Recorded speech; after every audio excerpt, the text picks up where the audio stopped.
بسم اللہ الرحمن الرحیم۔ اللہ کے نام سے شروع کرتا ہوں جو بہت ہی مہربان ہمیشہ رحم فرمانے والا ہے۔ تعارف سورۃ النساء۔ بسم اللہ الرحمن الرحیم۔ اس سورہ پاک کا نام النساء ہے۔ با اتفاق علماء مدینہ طیبہ میں نازل ہوئی۔ اس کی آیتوں کی تعداد 176 ہے، الفاظ 3035 اور حروف 16030 ہیں اور 24 رکوع ہیں۔ یہ سورہ پاک بڑی اہم اور دور رس اصلاحات پر مشتمل ہے، جنہیں اگر دین اسلام کا طر امتیاز کہا جائے تو قطعاً مبالغہ نہ ہوگا۔ گھریلو زندگی۔ اس صورت میں سب سے پہلے اور سب سے زیادہ توجہ گھریلو زندگی کو خوشگوار بنانے پر دی گئی ہے، کیونکہ گھر ہی قوم کی خشت اول ہے۔ گھر ہی وہ گہوارہ ہے جہاں قوم کے مستقبل کے معمار پرورش پاتے ہیں۔ گھر ہی وہ مدرسہ ہے جہاں اخلاق و کردار کی جو قدریں اچھی یا بری، بلند یا پست لوح قلب پر لکھی جاتی ہیں، ان کے نقوش کبھی مدھم نہیں پڑتے۔ صرف جذبات کتنے پاکیزہ اور معصوم کیوں نہ ہوں، حقائق کا مقابلہ کرنے کی تاب نہیں لا سکتے۔ قرآن حقائق کو حقائق کی حیثیت سے دیکھتا ہے، اس لیے گھر کے ماحول کو خوشگوار بنانے کے لیے مبہم نصیحتوں پر اکتفا نہیں کیا، بلکہ اس کے لیے واضح اور غیر مبہم قاعدے اور ضابطے متعین فرما دیے۔ نمبر 1، یتیم بچے۔ جس گھر میں یتیم بچوں پر زیادتیاں کی جائیں اور ان کے سرپرست ان کی دولت کو خرد برد کرنے کے لیے سازش و فریب کے جال بنتے رہیں، اس گھر کی فضا کبھی صحت مند نہیں ہو سکتی اور اس خاندان کے افراد کبھی سچی مسرت کی لذتوں سے آشنا نہیں ہو سکتے۔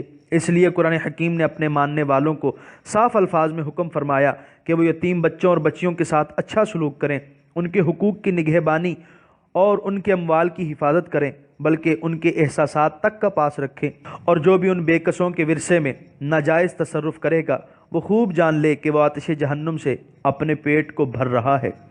نمبر 2، عورت کا مقام۔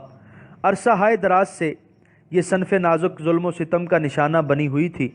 قدرت نے اگرچہ اسے مرد کی طرح ذی روح اور ذی شعور بنایا تھا، لیکن اس کے ساتھ برتاؤ مٹی کے بے جان مورتیوں کا سا کیا جاتا تھا۔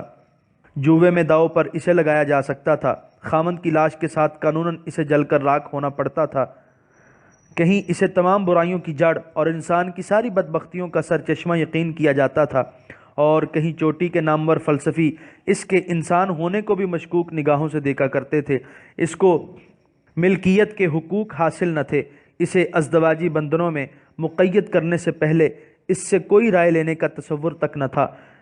یہ بلکہ اس سے بھی بدتر حالات تھے جن میں اسلام سے پہلے یہ صنف نازک گرفتار تھی۔ جہاں کنبے کے نصف افراد کی بے بسی کا یہ عالم ہو، وہاں خوشی اور مسرت کا گزر کہاں؟ قرآن نے پہلی مرتبہ اعلان کیا کہ جس طرح مرد کے حقوق عورت پر ہیں، اسی طرح عورت کے حقوق بھی مرد پر ہیں۔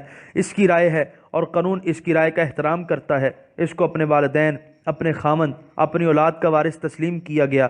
اس کو ملکیت کے حقوق تفویض کیے گئے، کیونکہ مرد اور عورت کا اولین رشتہ ازدواج کا رشتہ ہے۔ اس لیے اس میں جو بے راہ رویاں پائی جاتی تھیں ان کی اصلاح کی، تعدد ازواج پر پابندیاں لگائیں اور اس کی اجازت دی تو بڑی شروط و قیود کے ساتھ۔ مرد کو بیوی کے ساتھ حسن سلوک کا حکم دیا، اور اگر اس کی کوئی چیز پسند خاطر نہ ہو تو اس پر صبر کرنے کی ہدایت کی۔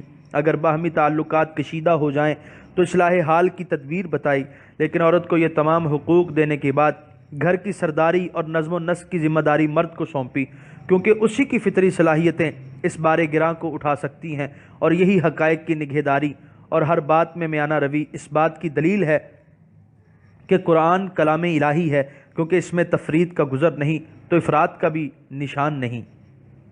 نمبر 3، تیسری چیز جو گھر کے ماحول کو خوشگوار رکھنے کے لیے بڑی اہمیت رکھتی ہے وہ مالی حقوق کی منصفانہ تقسیم ہے۔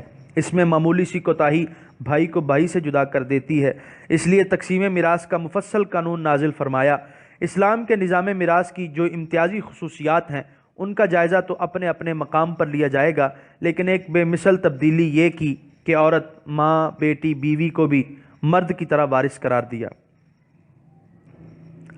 حق و باطل کی جنگ جس کا آغاز بدر سے ہوا تھا ابھی جاری تھی۔ احد میں مسلمانوں کی کثیر تعداد کے شہید ہونے کے باعث منافق، یہودی اور مشرک قبائل کے حوصلے بڑھ گئے تھے۔ اس صورت میں بھی مسلمانوں کو حق کی حفاظت کرنے کے لیے اپنی جان تک کی بازی لگانے کا حکم دیا گیا اور ان کے حوصلوں کو بلند کیا گیا اور منافقوں کے مختلف گروہوں کے ساتھ ہر ایک کے مناسب حال رویہ اختیار کرنے کی ہدایت کی گئی۔ انفرادی کردار کی تعمیر کی طرف بھی خاص توجہ دی گئی ہے اور ان قوموں کی اقتداء سے روکا گیا ہے جو عمل سے جی چراتی ہیں، حق کے لیے کسی جانی اور مالی قربانی کے لیے آمادہ نہیں ہوتی اور اس کے باوجود اپنے آپ کو انعامات خداوندی کا واحد حقدار سمجھتی ہیں۔ امت مصطفیہ کو صاف صاف بتا دیا گیا کہ اس رزم گاہ حیات میں جیت اسی کی ہوگی جو اپنے پہم اور نتیجہ خیز عمل سے اپنی فوقیت اور برتری ثابت کر دے۔ خیالی پلاؤ پکانے اور ہوائی قلعے تعمیر کرنے سے کچھ حاصل نہ ہوگا۔ نیز یہ بھی فرمایا کہ مسلمانوں کے باہمی برتاؤ کا دار و مدار احسان اور مہربانی پر ہونا چاہیے۔ جتنی قرابت زیادہ ہوگی اتنی ہی اس کے ساتھ مہربانی اور احسان زیادہ ہوگا۔ اس صورت میں اللہ تعالیٰ نے اپنے حبیب اکرم رسول معظم صلی اللہ علیہ وسلم کی غیر مشروط اطاعت کا حکم دیا ہے اور فلا و ربک، اے محبوب تیرے رب کی قسم کے پرجلال الفاظ سے قسم اٹھا کر بتایا کہ کوئی شخص مسلمان نہیں ہو سکتا جب تک وہ میرے رسول کے ہر فیصلے کو خواہ وہ اس کے خلاف بھی ہو دل و جان سے بخوشی قبول نہ کرے۔ علماء محققین کی رائے میں اس صورت کے نزول کا آغاز جنگ احد شوال 3 ہجری کے بعد ہوا، جبکہ 70 مسلمانوں کی شہادت کے بعد یتیموں کی کفالت اور ورثے کی تقسیم کے مسئلے نے بڑی اہمیت اختیار کر لی تھی۔ نماز خوف غزوہ ذات الرقاع میں پڑھی گئی اور یہ غزوہ 4 ہجری میں ہوا، اور تیمم کی اجازت غزوہ بنی مستلق میں دی گئی اور یہ غزوہ 5 ہجری میں پیش آیا۔ ان واقعات اور سنین سے معلوم ہوتا ہے کہ اگر اس صورت کا آغاز احد کے بعد ہوا تو اس کا سلسلہ نزول 5 ہجری کے اوائل تک جاری رہا۔